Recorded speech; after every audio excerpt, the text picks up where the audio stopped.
Estamos recibiendo, como les habíamos anunciado, a la senadora Lucía Topolansky. Hay varios temas en agenda, recién lo conversábamos fuera de cámara con ella. Bueno, seguramente haya sesiones extraordinarias para cerrar el año.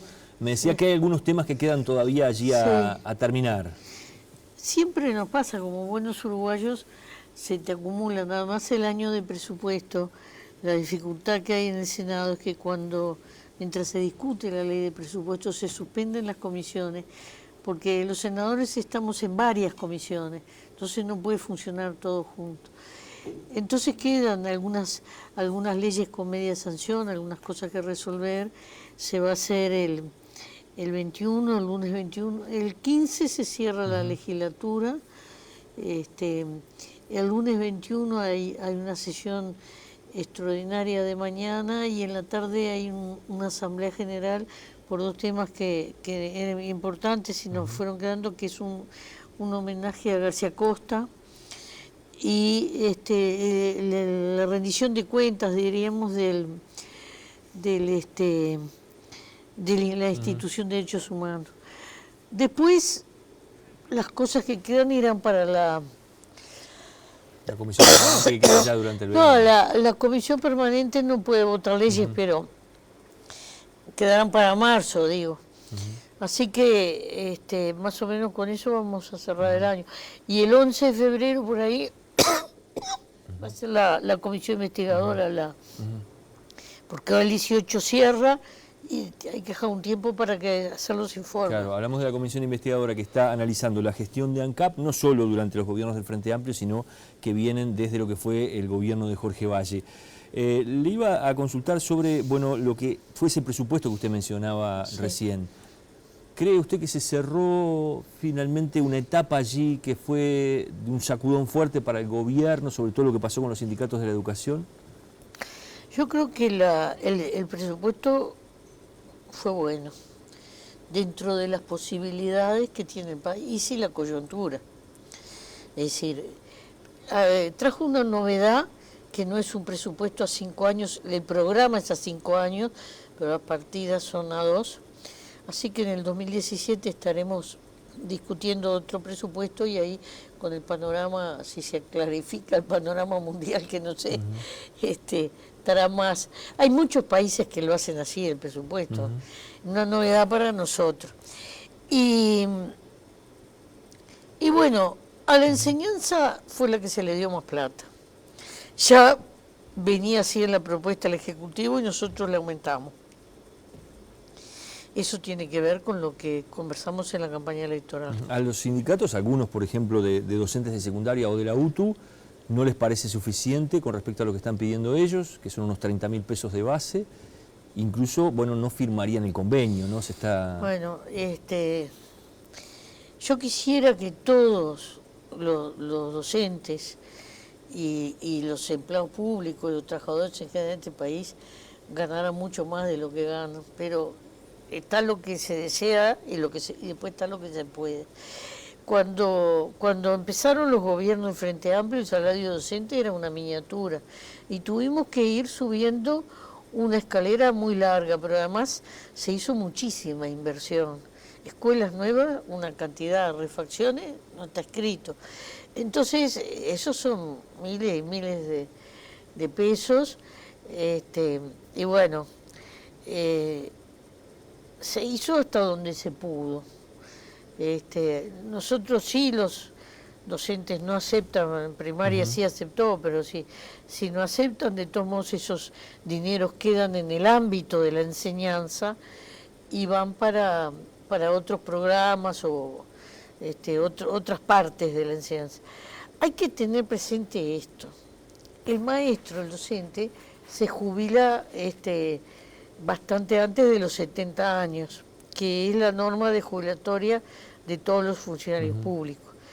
Entonces, por el problema de los aportes jubilatorios, porque si no se quedaría un lapso que no le han aportado, el docente es el que aporta más de todas las cajas, 19%, aporta un montón, para después poder cubrir con esos aportes que se hizo durante la vida activa, la vida pasiva que empieza más temprano. Cuando uno calcula el aumento salarial, hay que mirar esas cosas, porque es un paquete, salario y carga social. ¿Usted está de acuerdo en eso, que si no se firma el convenio no se les dé el aumento igual? Yo sí, porque me parece que nosotros tenemos que tenemos que tener derechos y deberes. Entonces nosotros estamos haciendo un enorme esfuerzo y ese enorme esfuerzo hizo que la educación se lleve el porcentaje más alto de todo el presupuesto. Después viene la ley de cuidado, después vienen las otras cosas, salud, por allá, y sigue para abajo, ¿no? Entonces,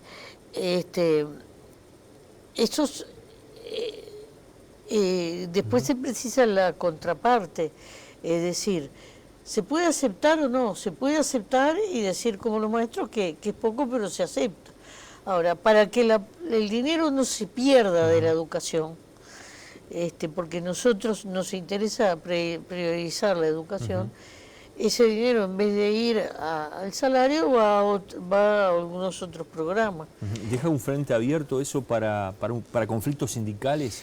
Yo no creo que deje, porque primero la resolución definitiva no está todavía.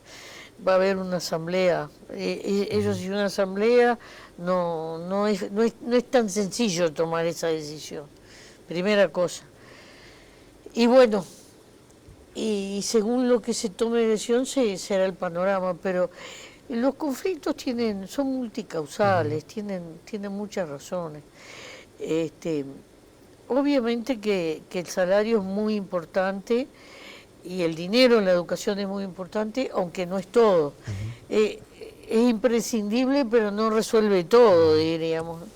Entonces, nosotros creo que tenemos el panorama más débil de educación en secundaria, no en primaria ni en la terciaria y universitaria, no hay, y no tanto en la UTU, que está funcionando y tiene mucha demanda, sino más bien en el secundario donde tenemos, y en formación docente.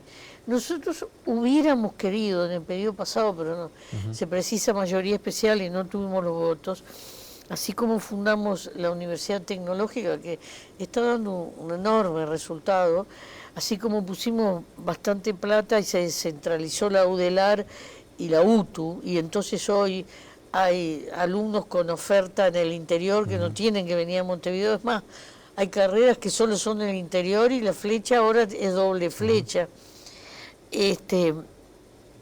Nos hubiera gustado crear la Universidad de Formación Docente, pero precisábamos una mayoría especial que no se logró. Tercerizar llevar a un grado terciario la formación de los propios docentes. ¿Qué pasa? El docente es esencial en este juego. Cuanto más formado, con más elementos, más ayornado, con investigación que lo apoye, porque el adolescente de hoy no es el adolescente de ayer, etcétera, al docente mejor resultado voy a tener, porque no puede transmitir conocimiento quien no lo tiene. Usted decía recién, bueno, esto es lo mejor que se pudo dar porque estamos con un presupuesto más acotado, una situación económica más complicada. Sí, es más compleja. ¿Qué le diría a los uruguayos sobre la situación económica que estamos viviendo y quienes dicen, sobre todo de la oposición o desde la oposición, los gobiernos, por ejemplo el gobierno de Mujica no cuidó o no se guardó cuando se debió guardar, y hoy se está pagando ese precio? Es una eterna discusión económica. Está lo que se llama las políticas contracíclicas y demás. Yo creo que de cualquier crisis se sale para adelante, no para atrás. Es decir, si yo cuando tengo guardo para cuando no tenga, y cuando no tengo no gasto, porque la situación pasa lo que venía pasando antes de los gobiernos del frente. No invierto, no desarrollo. En el 2008 empezó la crisis de los países europeos y Estados Unidos. Y el país salió, casi no la sintió, porque manejó muy bien, pero no manejó a la chica, manejó a la grande.